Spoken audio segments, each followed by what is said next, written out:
Hey everyone, I'm Justin from Future CP Leaders, and welcome to our inaugural episode of Right On.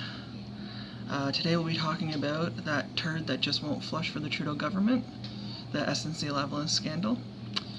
For those of you who've been maybe vacationing on the Aga Khan's Island for the last 6 months, basically what's been going on is Justin Trudeau tried to tamper with a pending court case for SNC-Lavalin to, in essence, get them a deferred prosecution agreement and essentially let them continue doing business in Canada when they really shouldn't be. These guys are pretty nasty people.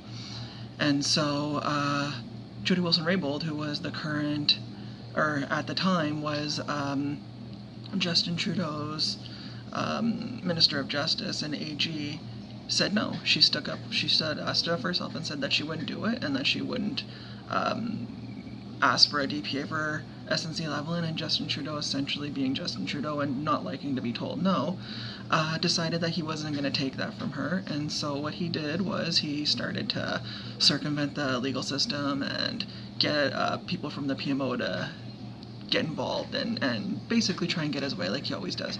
And it didn't work. They got found out. The story broke about 6 months ago, and Justin Trudeau, right off the bat, did what he always does. He denied it. He said, no, this has nothing to do with me, and the story's wrong, and Minister Raybould will agree with me, while she didn't. And so essentially all hell broke loose, and the Trudeau government was on the defense right off the bat. They've been denying. Their stories changed about 5 or 6 different times, and basically what ended up happening was they decided they're going to let the ethics commissioner decide what's going on. So long story short, the ethics commissioner comes out with their report yesterday and decides that the Trudeau government did in fact try and circumvent the law, and he's been found guilty.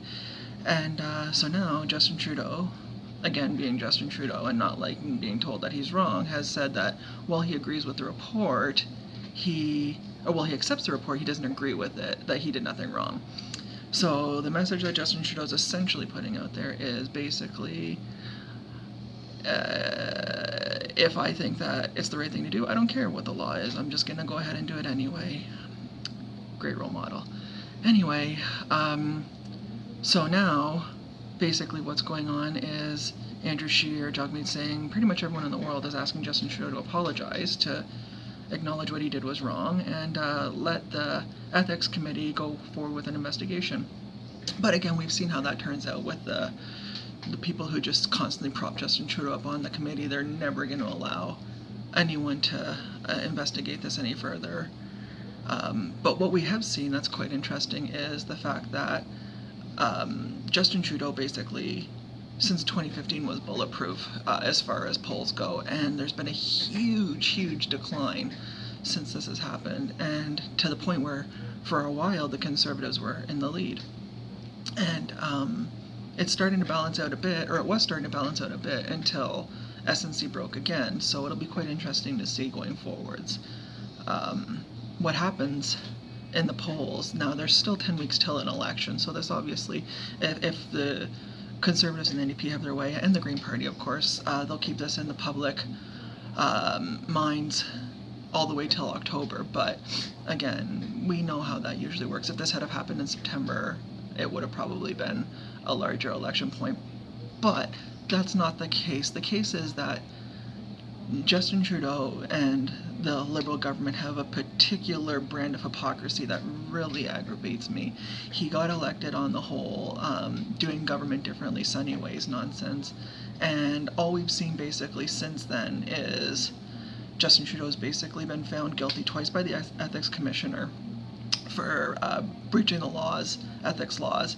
He's had multiple people having to leave the Liberal caucus, disgraced. He has one person still sitting in the caucus that he kicked out of his ministry because he was accused of sexually harassing people and making fun of people that have thalidomide, things like that. So he's definitely not doing things differently. And then when people who do have integrity and character decide to stand up to him, we know what happens. They just don't last long. So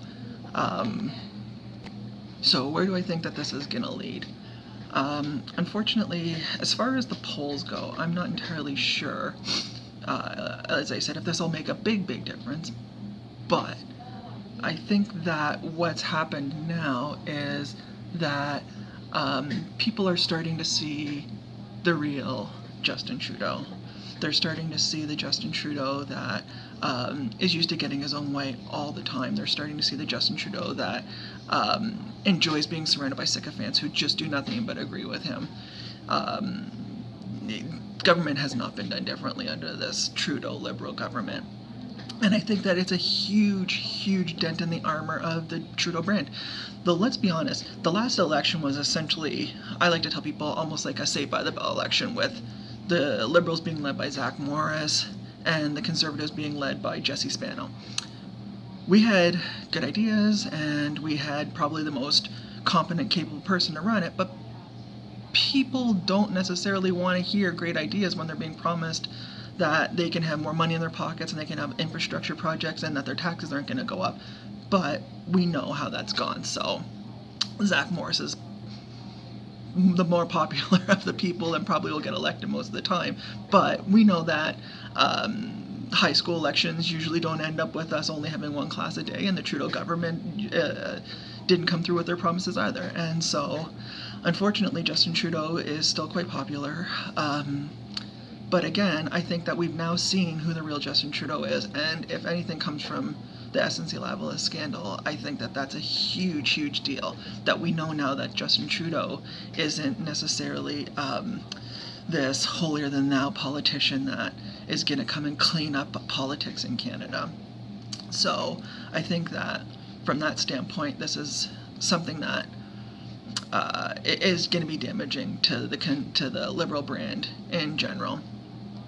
Also, I think that going forward, a lot of Liberals are starting to see now that Justin Trudeau is not who he claimed to be. Now, like I said, he enjoys being surrounded by sycophantic people, and a lot of the Liberals, and especially we're going to see it next week in the Ethics Committee, it will get voted down, and they will put party ahead of country, and they should be ashamed of themselves for that. I don't think Justin Trudeau should go in front of the committee. I don't think that's a precedence that we should set for any leader. However, I do think that the ethics commissioner should most certainly go in there and tell Canada exactly what went on and be honest with them, because from the sounds of it, the Trudeau government didn't want to cooperate with him either, even though he stood up every single day. Now, I know we have a cardboard cutout prime minister in question period who basically just spews out talking points, but he over and over again said that he was gonna put his faith in the ethics commissioner's reports again until he's told what he doesn't like. So as far as that goes, I think that we're just gonna have to wait and see, but I'm pretty sure you don't need a DeLorean to know that Justin Trudeau will not let the ethics committee go ahead with any sort of investigation, which is unfortunate.